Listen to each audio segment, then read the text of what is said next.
Right, sorry about that. I was just having a little drama. So, right, welcome everyone. And yep, we're going to look at the ultimate villain. I assure you it's nobody you know, because these are mainly theologically based. I'm assuming that you'll kind of get the gist once we start. So I'm just going to put the live chat on so I can see it. Hi, Chuck. Hi, Jeff. Hi, Bruce. Okay. Let's just jump into it because I'm feeling slightly flustered. Right, so let me find my notes. Here we are. Can't find my prayer beads, obviously. Just gonna say a quick, please help me with the words and the spirit and the patience and all the good stuff. And here they are. Found them. Right, so we do a real prayer, a proper, composed one at the end. Amen, obviously. Right, so we're looking, as I said, at the ultimate villain. So nobody actually, I'm going to factor in California into that, but mainly, on the whole, people who know of the Bible don't necessarily want the number 666 in their number plate, in their telephone number, their door number, potentially. And this is the symbol of the Antichrist as per Revelation 13:18.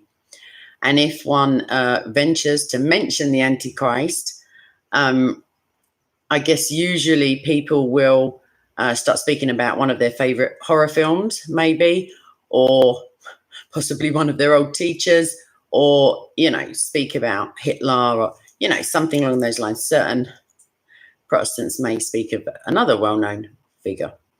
So this title, this name, this job description, this designation of Antichrist, the Antichrist, I should say, not Antichrist in general, because there are many people who are Antichrist. This title has become synonymous for whoever or whatever represents, in the end times, ultimate evil. So the word Antichrist itself appears in the Bible only 5 times, and they are all in the letters of John, the epistles, as they would be called. And it means basically against Christ, Antichrist. It can be used in a general sense, as I alluded to, for anybody who denies the true Christ. And the Bible does say one cannot confess that Christ is Lord without the Holy Spirit. And therefore, anyone who doesn't have that Spirit is Antichrist. So the common use is for the end times figure who will try to establish himself as the counterfeit Christ to entice people into following him. I don't know how up you are on eschatology or Revelations, but we're going to have a cursory glance at it. So 1 John 4:3 records that the spirit of the Antichrist is found in those who do not acknowledge Jesus as God, or Lord in all capitals. The apostle also says that anyone who denies that Christ has come in the flesh is the deceiver and the Antichrist. He says this in 2 John 7. John is most probably referring to early heretics who denied Christ's physical humanity, claiming he only seemed to be human, that he was not, in fact, 100% man, as the hypostatic union proclaims, along with his 100% divinity. They disputed this quite famously. And even though John says many antichrists or multiples of antichrists were present in his time, he warns that the final antichrist, with a capital A, denoting job title, as it were, proper noun, was yet to come. And he says this in 1 John 2:18 and 4:3. So Paul calls him the man of lawlessness. Funnily enough, I was listening to a sermon on that quite recently with a friend of mine. And 2 Thessalonians 2:3, who will oppose and will exalt himself over everything that is called God or is worshipped, so that he sets himself up in God's temple, proclaiming himself to be God, in 2 Thessalonians 2:4. So in Revelation, John portrays this Antichrist, the Antichrist, as the beast. And that's Revelation 13, 1 to 18, and 17, 7 to 17. This like forgery, this satanically emboldened forgery, this counterfeit Christ is there referenced. And his like mix of, I don't know, like alluring qualities and terrorism, spiritual terrorism, would be or will be so overwhelming that all inhabitants of the earth will worship the beast, all whose names have not been written in the book of life, belonging to the Lamb that was slain from the creation of the world, says Revelation 13:8, which kind of alludes to the fact that potentially the rapture has already occurred at that stage, depending on whether you're pre-trib or mid or post-trib rapture peaks. So Revelation 13:3 says his fatal wound had been healed. That's not usual with fatal wounds because, of course, fatal denotes death, causing speculation that he may affect a counterfeit resurrection, like, please, in order to, signs and wonders to astonish the world, and which would, I guess, not rightly, if it was anything but fake, but rightly worship him. It happened with Jesus, put it that way. So Christians throughout the ages, all of us, have tried to identify the Antichrist within their own time. It's a very common social phenomena to assume that your own times are the end times, the end is nigh type vibe. And I guess just 20th century alone, one could be forgiven, just after the First World War, or the Great War as it was then, because there was no sequel as yet. Even after the Second World War, the devastation and the disablement and the horror and the grieving and the bewilderment would have been enough to allow people to confidently assert, at least Christians, that they felt that the end was at hand. So men of unequaled authority, actually, especially those who persecuted the church, ranked highly on the list, unsurprisingly, of prime suspects, whilst they're trying to, identify who this character is. And one of the earliest of these pseudo-antichrists, I don't know what to call them, suspected antichrist candidates was Nero. You may have heard of him, emperor. And he was pretty heinous, I guess, in his treatment of Christians. That's an understatement. The 4th century arch heretic Arius, the one who Father Christmas, St. Nicholas, jumped up and slapped, he denied the deity of Christ. And basically, if you can get Santa irritated, you know what I mean, was also considered for, someone who fits the bill. So in the 16th century, which of course you may or may not recall, I mean, I don't mean physically recall, none of us are that old.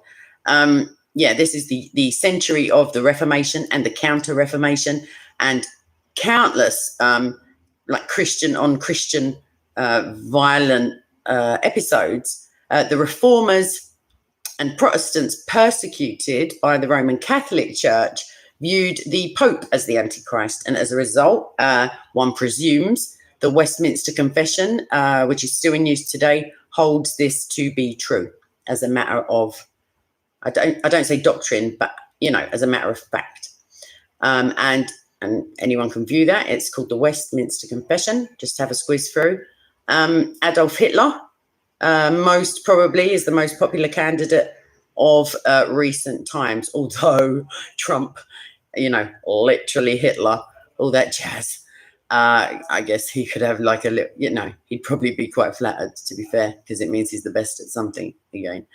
So all past attempts to identify the Antichrist have failed, obviously, because, those times are not as yet obvious. There is, for anybody who's interested in ancient and, you know, somewhat for, like prophecy, I won't say conspiracy, I'll just say, like, you know, I don't know. There was a Catholic priest in, I may get this wrong, the 11th century. His name was Malachi. I know that for sure. Malachi. He wrote a series of prophecies. He handed them over to the Vatican, so he wasn't afraid, and he wasn't trying to hide what, you know, the vision or the prophetic nature of what he saw. And they promptly basically put it in a drawer somewhere, forgot about it, and a couple of centuries later, it was unearthed or undrawed. And within those couple of centuries, obviously the Pope at the time had passed away, so had Malachi, but he had correctly, with a bit of Nostradamus type interpretation, correctly identified every pope from the time of his prophecy until the time that it was unearthed. He then went on to name successive future popes, and as far as I am aware, a case can be made that he got them all correctly until Francis, which he also got correct, whom he stated was the final pope and the Antichrist. And that's a Catholic. Like, I'm not ascribing to him any authority. I'm just saying there are ways, you know, and oh no, not that Malachi.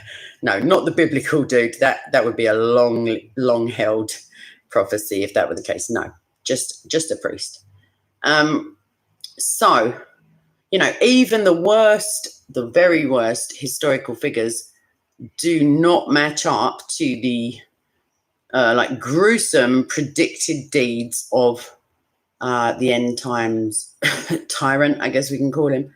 The spirit of the Antichrist does dwell upon the earth even now. There's been no cessation of that, unless you're a praetorist, I guess. But that's another story. So, dwelling upon the earth right now, obviously the Holy Spirit has also not ceased to be present, you know, from the time that Christ left and sent the Comforter to us.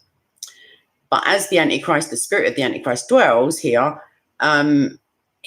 this spirit seeks to wreak havoc and oppose both God, because he wishes to depose God and assume his place, as it were, and God's people is more important, not more important, I do apologize, more relevant to us in our day-to-day interactions, etc.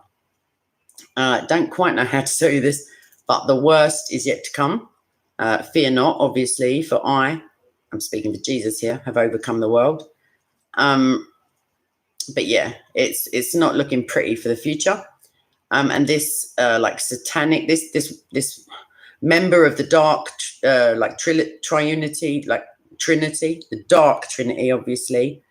I guess this is the second person.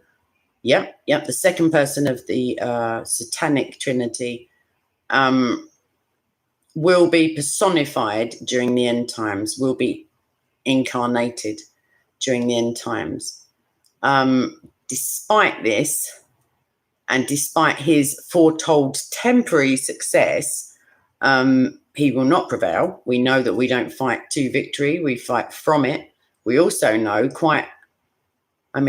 massively reassuringly, when one thinks of it, that whether or not we are the dead in Christ who are raised, or we are those who come with Christ to fight the Antichrist, we can't die. Those who live in Christ can't die, and those who die without him can't live, quite frankly. And that is like a massive reassurance. Not that you're going to be worried about a paper cut at a time like that, but you know, I mean, worrying for friends and family and stuff. So yeah, despite him getting like a little foothold and like causing many actually to like perish eternally, the Son of Man will return on clouds of glory. He will conquer. He will judge, as per 2 Thessalonians 2:8-9 and Revelation 19:11-16. And he will usher, he'll do all the things he's foretold to do. You can take it to the bank. It's going to happen. It's a fact. So, like, cheer up, as it says in my translation. Love it. Your faith will make you well, or your faith has made you well. And like I, for one, will be quite pleased to be on the winning team. As it were. So that seemed horrifically brief, but that's what I've got. I mean, I do have my Bible because of like not being able to read it yesterday. So if anybody does have, I appreciate there's a delay, but if anybody has any questions, I'd be more than happy whilst I've got a minute to answer them. And yeah, go for it. You don't have, like, it doesn't have to be. I mean, I don't claim to be an expert, thank goodness, on this dude. But yeah, I'll have a go. And I've got a Bible here as well and a brain. Don't tell the Muslims, obviously. Yeah, I don't know. Anyone feel like speaking? Okay, calming music is asking me what is my favourite Bible verse. I'm quite cheeky when it comes to favourite Bible verse. I very often say this is one of my favourite verses, and I might have like 10 top. I can't help it, and then I find another one. I'm like, no, this has got to be in the. It's a massive top 10 that is not mathematically correct, but I'm going to read you. I'm going to read them to you. So this one, let me just take off my hair bubbles. The one that is like engraved on my bangle is this one, and I got a feeling it's one of Dragons as well. Oh, I'm not sure. I can't remember hers. I think hers maybe, in Isaiah. Right, let me come to mine though. A couple of them. And I'm going to do the WEB translation because that's what I love to do. So just talk among yourselves for a hot second there. Let's see if I can get one without cookies or whatever it is. Yeah, that'll do. Oh, give me the cookies. I don't care anymore. I'm accepting them. Oh, computers. Right, anywho. So let me get the full chapter because I just put in the first one. So this is, I guess, one that springs to mind when I hear the words favourite verse. When I can get down to the bit. In fact, this is the wrong translation, but I'm going to say it how I know it anyway. For I know the plans I have for you, saith the Lord. Thoughts of, well, I'm going to carry on reading here. Thoughts of peace and not of evil, to give you a hope and a future. You shall call on me, and you shall go and pray to me, and I will listen to you. You shall seek me and find me when you search for me with all of your heart. I will be found by you, says Yahweh. So that's one of them. In second place, I feel like I'm doing top of the pops. Right. Okay. I got maybe 5 I'm going to give you. I'd say sorry, but we're all Christian. Let's chill out. So, but I can't see the chat at the moment. I do apologise. So hold on to your hats, as it were, or your questions, and I'm coming back.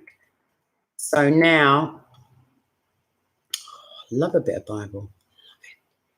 Right, this one is quite short. This is Romans 8:28. For we know that all things work together for good for those who love God and for those who are called according to his purpose. And that's how, that is like one of the theme tunes to my life, basically. Like I have these little moments of, oh my gosh, that's why that happened. And that's the goodness that has been brought from that. And I can be a bit impatient, but yeah. Okay, and now some of them are just, if I had my Bible plan open, I'd be able to really hit you with some. But like I say, I want to choose them all. Not all of them. Some of them are like, Satan's words, for example, not my favorite verses, weirdly. Okay, so let's find this one. This is a somewhat longer one, but I still loves it.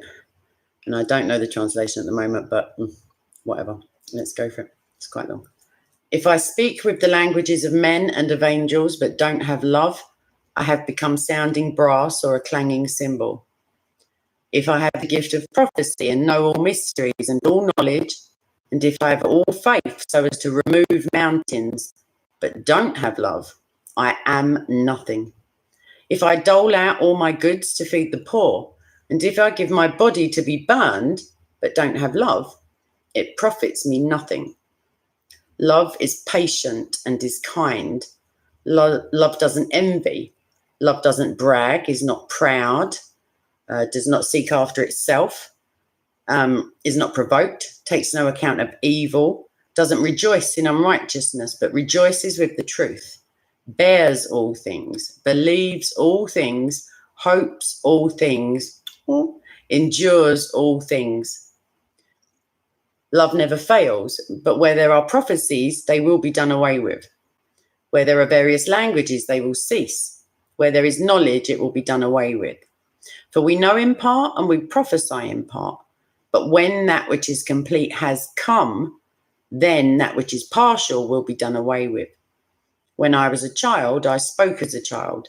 I felt as a child. I thought as a child. Now that I've become a man, I have put away childish things. For now we see in a mirror, dimly, but then face to face. Now I know in part, but then I will know fully, even as I was also fully known. But now faith, hope, and love remain. These three, the greatest of these is love. So there's that. And then, hang on a minute. I have to just type from the words. I can't think of the Bible reference. It's awful when that happens. Okay, last one, I guess, unless anyone's got any requests, like I'm some kind of biblical DJ. But hold on. I want the WEB version. Here we go. I think this is dragons as well. Hopefully I got it right. Okay, so this is Isaiah 43, and I'm going to go from 43:1b. So, do not fear, for I have redeemed you. I have called you by your name. You are mine. When you pass through the waters, I will be with you. And when you go through the rivers, they will not overwhelm you. When you walk through the fire, you will not be scorched. The flames will not set you ablaze. For I am the Lord your God, the Holy One of Israel, your Saviour. So, I'm coming back to the live chat, not Skype, which I just clicked on accidentally. Dragon, are you sure? Well, all of it. Take a moment to reconsider what you... Okay, Mickey, I can see yours. It doesn't sound like an entire psalm. So 7, 13 to 14. Give me 2 hot seconds here. 7, 14, 13, 13 to 14. So, come on. There it is. Shizzle. I mean, shucks. I can't see the bit that I have to go through every single verse. No way. I'll move my... No, I just Google it. Right. Here we go. For a change.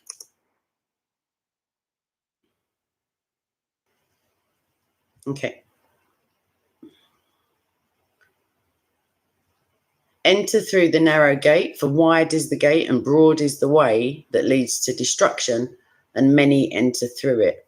But small is the gate, and shucks, it's got ... I'm so sorry, Rick. 1 minute. 1 minute, love. We're getting there. We're getting there. No, I've gone on to the transliteration. We're not getting there. Give me a sec. Right. But small is the gate and narrow the way that leads to life, and only a few find it. And then it goes on to say, beware of false prophets. I wonder who they might mean. Okay, so let's come back. Ha, villainous. Yes, this stream was named for you-ish, but not quite.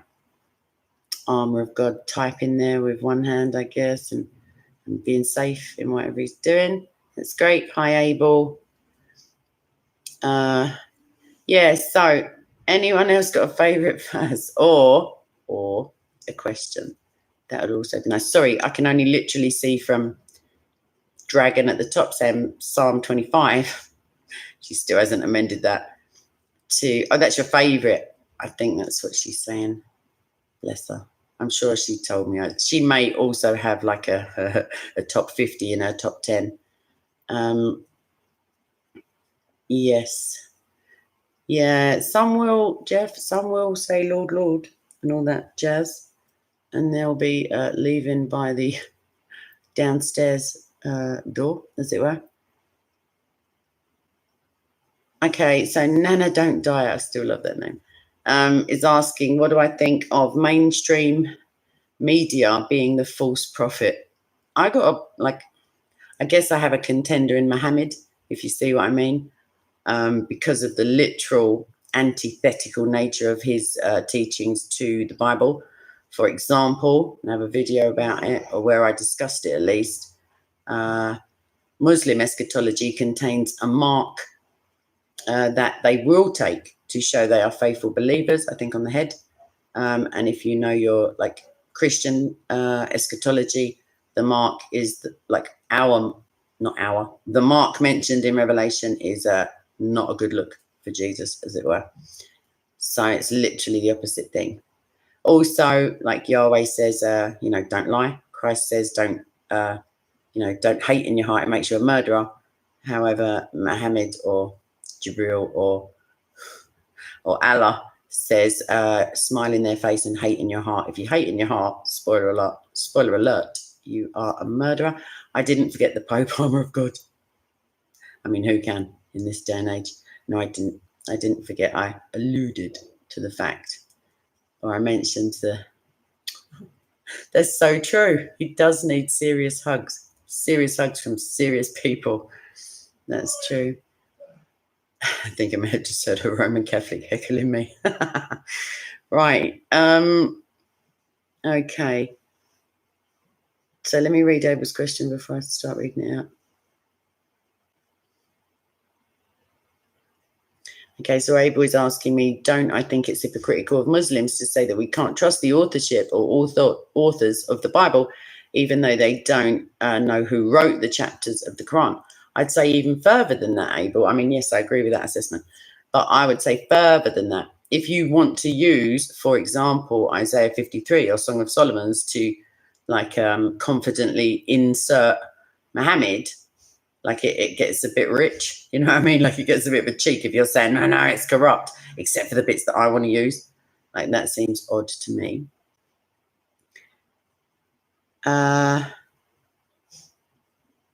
Stuart McDonald, that's lovely. That is lovely. I like it. Yes, love is always the answer. Unless the question is, what's the opposite of love? Obviously, then it's not the answer. Okay. Jeff, please don't tell me. Right. Okay, so Chad Van as even. How did Lucifer get it in his heart or thoughts to go against God if God is all good? Does that mean evil existed prior to Lucifer? No, in a nutshell. Not as far as I'm aware, theologically, no. The free will that Lucifer possessed, the ability to revel in his, like, he was a bit of a mirror man, if you know what I mean. Like, he was pretty pleased with he was the most attractive, the best, the most, of God's creatures prior to humanity. He was the big man on campus, as it were, angelically speaking. And he was pretty like self-absorbed, narcissistic. I don't know, like he loved himself. And yeah, so the first ever recorded sin is his fall from grace. Like there are Hebrew scriptures. There is talk rather, because it's something that comes into explanations of when we look at the Yom of the 7 days of creation controversy. Then I know that there was a war in heaven. I don't mean the coming war, but sorry, his fall from heaven, and the ensuing twaddle. We're going to go with twaddle. So no, I don't believe God deigned for him to be evil. However, Jews have an utterly different concept of Satan. They believe that they don't know who Lucifer is. They believe that Satan is an angel and he's tasked with causing mischief or, like, sorry, there's my text here. That's his job, but he's still in with the big man, God, in other words. Getting to London over here, mate. Armour of God. Had a funny feeling you might. So, next question. I love a little live stream. I love a bit of Jesus. Like, you don't know. It's just too much sometimes. The good vibes gets a bit like, oh, what again? More happiness, please. Chest infections aside. So, Mickey, you'd be amazed at the logic, well, the lack of logic, the pseudo anti-logic.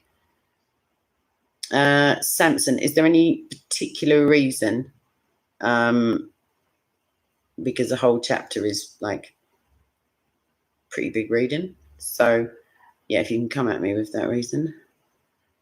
No problem. I often come across, like I found a single verse, and to be fair, I was only doing a Bible plan, so I was like, it's only you get a little chunk, as it were. I mean, you have the option to read the entire chapter, and it said, all flesh will see salvation. And I highlighted it because I thought, I'm coming back to that. Doesn't seem in line with everything else I know about salvation. It depends of the all. If you're speaking of all of the people present or all of a certain demographic, then possibly, it's still linguistically and theologically correct. Romans 8:20. Romans 8. The whole of Romans 8 is just like up there.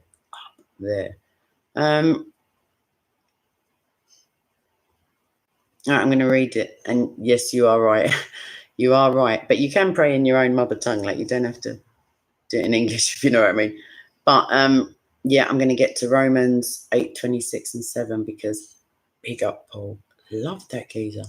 You don't understand how much trouble he's got me out of. Like, just in terms of understanding, let alone anything else. Love him. Right, Romans, and then we want to go. We don't want to do it like this because I can't see the little box. Romans 8:26 WE. Right. And then by the magic, the sorcery of the tinterweb. Here we go. In the same way. So shall I skip backwards? No. In the same way as something else, the Spirit also helps our weaknesses, for we don't know how to pray as we ought. I can vouch for that. But the Spirit himself makes intercession for us, and this is another key part, with groanings. The Spirit is fully able to speak. The verses that say he will not speak continue on to say that which he doesn't hear. He can speak. He does speak. He speaks directly to individual people in the gospel, the epistles, Acts, and he also, speaks through the prophets, as it were. Anywho, the Spirit himself makes intercession, i.e., he's like a go-between, for us with groanings which cannot be uttered. He who searches the hearts, and we know that is Yahweh from the Old Testament, Jesus Christ also from the New, but so God, he who searches the hearts knows what is on the Spirit's mind, because he makes intercession for the saints and for Protestants, that is us lot, according to God. And then, wicked verse, we know that all things work together for good for those who love God, for those who are called according to his purpose, for whom he foreknew. This is not Calvinism coming out, this is the Bible. For whom he foreknew, he also predestined to be conformed to the image of his Son, that he might be, i.e. Christ, his Son, might be the firstborn among many brothers. Whom he predestined, those he also called. Whom he called, those he also justified. Whom he justified, those he also glorified. Boom. You've got to be in Jesus to get a bit of glorification going. Come on. You don't share his glory. What then shall we say about these things? If God is for us, who can be against us? He didn't spare his own son, but delivered him up for us all. How would he not also with him freely give us all things? Who could bring a charge against God's chosen ones? Those of you who doubt yourselves. It is God who justifies. Who is he who condemns? I.e., like it's a rhetorical. It is Christ who died. Yes, rather, who was raised from the dead, who is at the right hand of God, who also makes intercession for us. Two of the biggest names in the universe, like just for you and me and the rest of us. I forgot that. Boom, here we go. This is one of my like all-time top 10, top 50 in the top 10s. Who shall separate us from the love of Christ? Could oppression or anguish or persecution or famine or nakedness or peril or sword? Even, i.e., no, even as it is written, for your sake we are killed all day long. We are accounted as sheep for the slaughter. And whenever like New Testament writers say, even as it is written, or you have heard that it was said, just for your own reference, that is in the Psalms, and that's Psalm 44:22. Knowing all these things, we are more than conquerors through him who loved us. For I am persuaded that neither death, nor life, nor angels, nor principalities, nor things present, nor things to come, nor powers, nor height, nor depth, nor any other created thing will be able to separate us from God's love, which is in Christ Jesus our Lord. However, I'm still not once saved, always saved, but I could justify. And I just thought of a psalm, but Armour of God is going to remind me which one, and I can find the screen again because I just went to Skype. Again, it's a very similar little symbol down there. And quite frankly, I don't know, I've still got it open. Is he still there and can he type? Okay, let's see. Thank you, admins, for doing what you're doing there. It's very kind of you. I think maybe Armour's out the way. No problem, Chad. I'm going to call you Chad because I don't know how to pronounce the like with a Z or a sound at the end there. I think AG's out the way. Okay, I wouldn't want to do the wrong one. Okay, so you're right to be back. Long time no see. Okay, see, this is the thing. When I can't remember, like I remember the verses as it were, I just don't remember the reference. But with the Psalms, there's, even though it's, I mean, they're all beautiful. Excuse me. Then people are so peoply. Right, yeah, the thing is that the Psalms, like, is very similar language, you know, because David is obviously David. Or basically it's compulsory to be there at this stage of the game. So, I mean, it's evening here, so I've gone on to clearer liquid. But yeah. James, what is on your heart, lovey? I mean, didn't the one I just gave you, nothing can separate us from the love of God that is in Jesus Christ? I mean, I find Romans 8:28, Jeremiah 29:11-13, Isaiah 43. Okay, so this is 2 Corinthians 4:7. But we have this treasure in jars of clay to show that this all-surpassing power is from God and not from us. Boom. Nana, don't die. So it's a good one. It's a good one. I mean, it's not like they're all good ones. Don't get me wrong. Like they are New Testament, certainly. Some of the Old Testament ones can be twisted about a bit. Or I guess when we read them, we forget that Paul says, in making a new covenant, God makes the first one old. Just by making a new one, there must be an old one. And what is old will soon pass away and become obsolete. And for us, It says for us, literally. It is obsolete. That doesn't mean that you then start running around finding neighbours with oxes and coveting the oxes. What it means is Christ has given us the two greatest commands. That's how the Bible describes them. In as much as love the Lord your God with all your heart, mind, and strength. And the mind part would certainly be the polemics and the apologetics and the theology. And love your neighbour as yourself. And then it goes on to say, and in that word, i.e., the second of those, love your neighbour as yourself, the entirety, well, in both of those really, but the entirety of the law is encompassed. We're not getting out of the law. We're just condensing it into, if you love your neighbour, if you love everybody, so enemies, may be your neighbours. You might look in the mirror and have an enemy right there. It covers a multitude of sins, love as well, which is handy, let me tell you.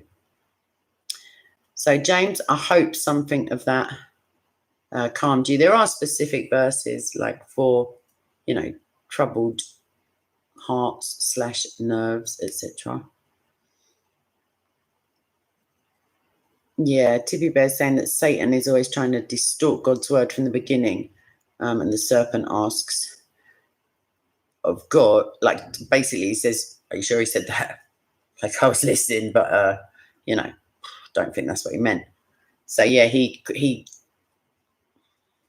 not only the words actually, like he tries to cast doubt into the hearts and the minds, but also if you think about it, you're very welcome, James. Also, when I think about it, at least, and I have extensively, he tries to mimic with these empty, redundant, negative emotions the true, like God-given positive emotion that we are supposed to, like so fear, for example. Even though the Bible does give 365 different examples of do not fear, one for every day, which is quite calming to the heart also, we do know that fear of the Lord is wisdom. We know from other sections, like as in line upon line and precept upon precept, we know that wisdom is the Holy Spirit. And therefore, fear of the Lord is a positive. Even fear in real life, like if there is a tiger in front of you, like the fear is alerting you to the reality of your danger. So you either run towards, ultimately, but you either run towards safety or away from danger. Could be the same direction, could be the same sprint. And that's a positive aspect. However, Satan comes along with anxiety, which can feel like fear, but is never ever based in the present. The whole concept of anxiety is that it must be based in the future, an unknown, dark imagining of an unknown dystopian, uncomfortable future. And because we don't know the future, and also because nothing, take my word for it now, I'm not going all metaphysical on you at all, but take my word, nothing bad can ever happen to you in the future. Like that sounds better on the surface than it is. Something bad can happen to you right now, but it can't happen to you in the future because you are always in the right now, if you see what I mean. It's just a later now. Tomorrow is just a later now. It's all now. It's it's one of the ways that philosophers look at time. They assert there is really no future and no past. There is a successive series of nows, as it were, and it helps them. Like some of them, basically they got too much, I'd say, time on their hands, but they would go, what? That's probably it.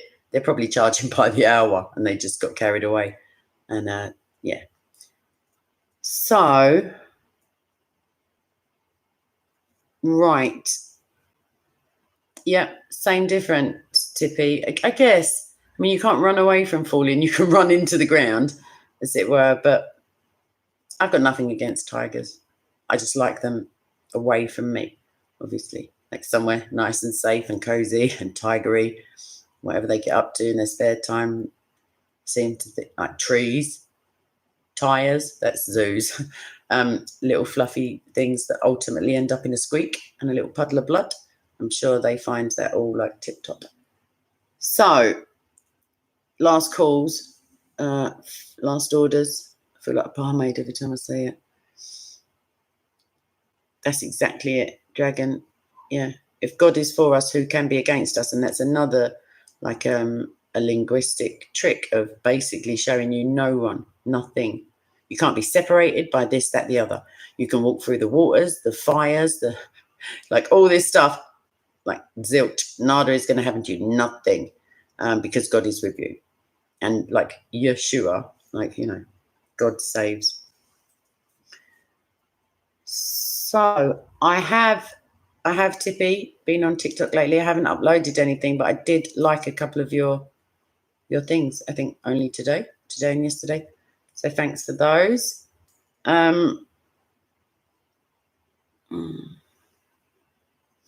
Jeff is saying the past is gone and no longer exists. The future does not exist. You are only here and now. Time is a construct. You're correct in that assessment. And it is the tool of anxiety. Yeah, exactly that. You can't really be anxious for something that has already happened. You might be remorseful. You might be embarrassed. You might be fearful of the consequences or the ramifications. But that is like still a positive. Like, fear what you've done, seek repentance, or flee the country, run away, hide. I don't know. I mean, no one expects the Spanish Inquisition. Come on. Like, how could you? So I don't have any, like, I mean, I don't, Tippy, like, I appreciate this. It's a small window of time you have on TikTok. So,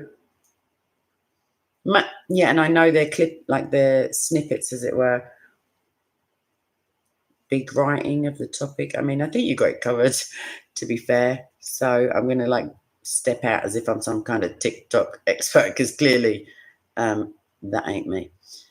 So yeah, although I should, but I'm such a waffler. Hi. I got 3 minute what? I'm just starting off my thought by the end of minute 5. So yeah, I'll try. Someone speeched me into it, as it were. Right, I'm going to read another verse because I love a bit of the Bible. So Lizanne Rodriguez is saying Philippians 4:6-7, and it's the NASBS. Be anxious for nothing, but in everything by prayer and supplication with thanksgiving, let your requests be made known to God. Exactly. Also, there's cast your anxieties on the Lord from Matthew. She made it up as you went along. I'm pretty sure it's Matthew. Matthew was brilliant with a pen and paper. And that's the same verse I have there, isn't it? No, the next one along. It was 6 and 7. I'm guessing this is 8. And the peace of God, unless she split up the text. And the peace of God, which surpasses all comprehension, will guard your hearts and your minds in Christ Jesus. Boom. Mic drop moment, as it were, for that epistle. Okay, Dragon, only because you're so lovely, I will. I was going to get my actual Bible out, but then I need glasses and yada yada yada. Okay, so Acts 5:1-6. Let's do it.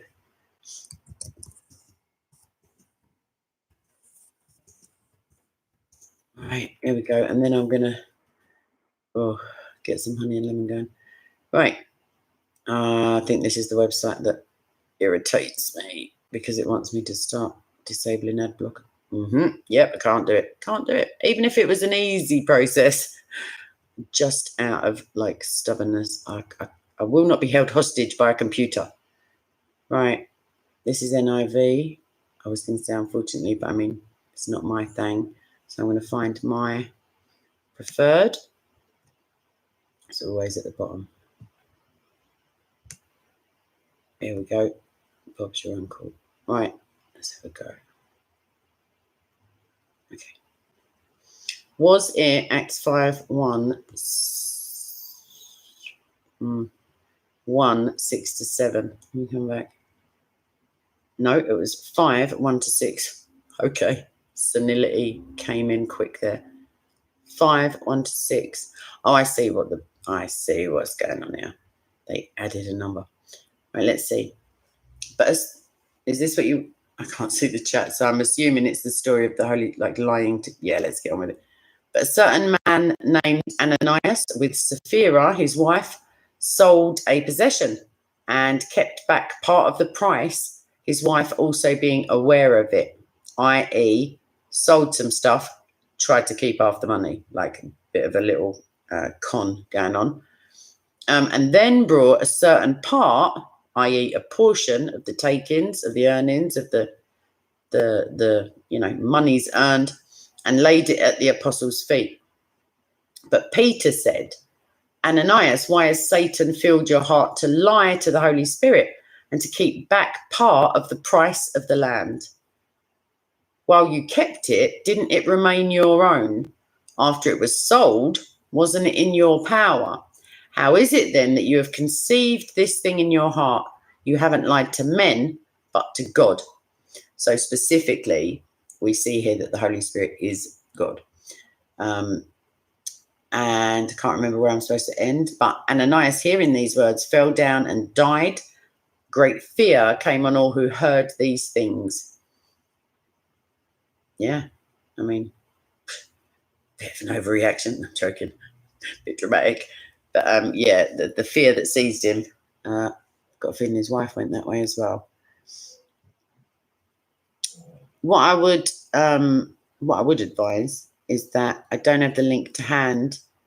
In fact, I don't think Dragon's on there. Cherokee's not here. So there is a Bible app called YouVersion. So Yankee Oscar Uniform, all one word now, still. So we get Yankee Oscar Uniform, Victor Echo Romeo Sierra India Oscar November, YouVersion. And it's Bible app. It's a little brown book emoji thing with I think a gold crucifix on the front, or yellow. Oh, excellent, Dragon. Oh, add me then. What are you waiting for? And yeah, once you get on there, onto that app, you can find me. It's K Soko Films, unsurprisingly. And yeah, we do Bible apps. That's Bible plans. That's the point of where I'm going with this. Just like it was only because you said I read that the other day. I was thinking I read an awful lot every day because I do it in the evenings before I go to sleep. Oh, excellent, Tippy. Oh, add me then. Add me.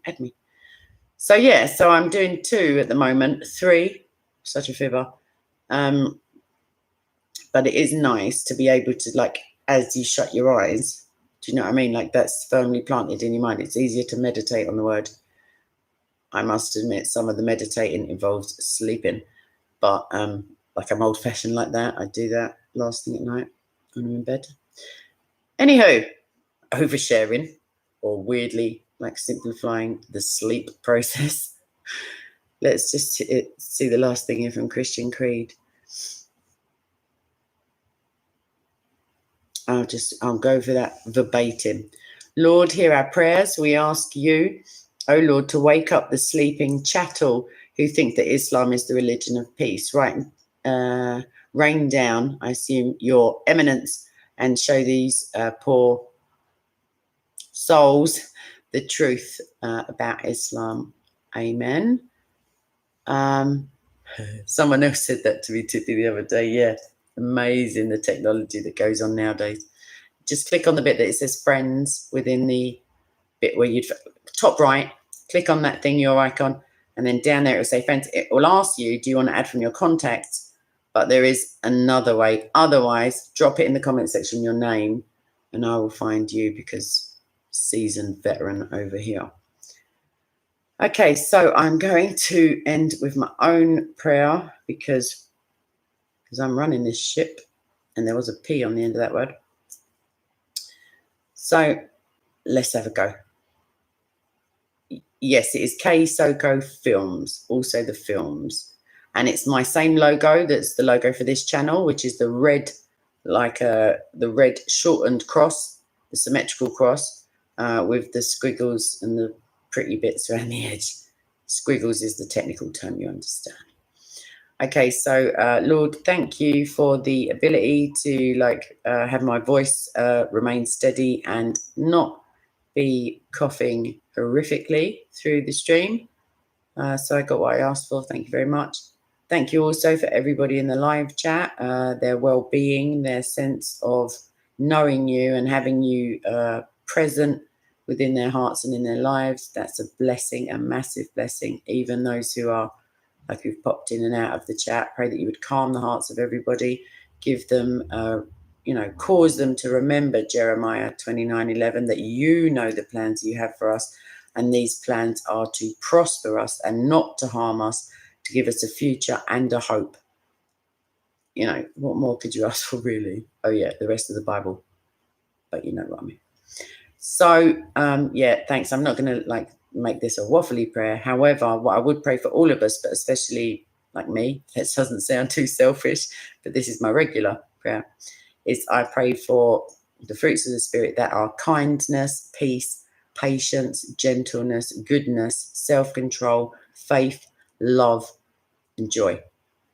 And anybody who needs those things, I ask that specifically you keep your hand above them and allow them the spiritual space to seek you out in all circumstances. If they're stumbling at the moment, if they are thinking themselves the worst ever sinner, if they're reticent to come to you and explain, as if you don't know already, Lord, please reassure them that they are not the worst sinner. Paul's already claimed that title, and even he is not the worst sinner. Lovingly reminds them that whilst they were sinning without the blood of Jesus covering them, you loved them enough to die for them. Your love is perfect. You will not love them any less at any time. And, it's not possible for you to love them more. Your love is perfect. And we have to remember that. And, remember also, Lord, that you foster in us a reliance on you by allowing us to fall again and again, sometimes in certain areas. The trick, there's no sin in falling, as it were. There is sin in not getting back up, and not thinking that you're with us each step of the way and that you meet us wherever we are. And it's enough to confess, believe in your heart and confess with your mouth that Christ is Lord, and boom. All right, so thanks ever so much, Lord. In Jesus' name I ask all of those things, amen. And Tippy, get out of the way. I'm over here, love. So so that's it. Oh, love a little stream, even though Satan gives it to me each time beforehand. Wouldn't you love to put your feet up, though? Don't you just fancy a cigarette right now? Quite tired. Chest infection. All that crud. I always feel much better afterwards. Open secrets. Boom, you're late, but maybe you were there in the background. Love you anyway. And I'm going to press the button because no one is here, like with a cattle prod, basically. So that's all right, Open Secrets. I know you've got stuffs to do.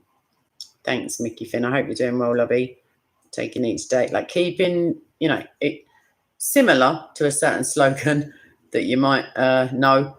There's, each day has enough. Don't be anxious for nothing. Cast your anxieties on the Lord. Remain in this day, as it were, because each day has enough evil of its own. So don't project, don't worry about the future, as I've already explained in a botched way. Nothing's going to happen in the future. It's always going to be right now. So just put off any bad stuff, bring in a load of good stuff, and you'll be sweet. You'll be fine. Right, first button. See what I mean? I talked myself out of remembering it. Shocking, mate. Shocking. Thanks, Tippy Bear. It's always my pleasure. Really is. Even if I don't think it will be, it is. And I will be at the park Sunday. I don't really business if it's snowing, if my chest is hanging out of my ribs. I'm going to church because this chick over here needs it. And also somebody who I love is going there for the first time for ages. I'm going to leave it a surprise for you all. I know you love surprises. But yes, Sunday will be a good one. All right then. God bless you, and hope your ears aren't bleeding by now from the waffleage. If they are, ask for healing. It will be given to you in Jesus' name. Excellent, Mickey Finn. Such a blessing. So good. That's lovely news. Give me a virtual invite. I know it's miles away, but try and get it recorded. They do that kind of stuff now. Have a look. All right, seriously now. I feel like I need one of those things like in the old time music halls, like a bishop's, no, like a shepherd's hook to pull me out. Right, anywho, lots of love. See you later. Bye.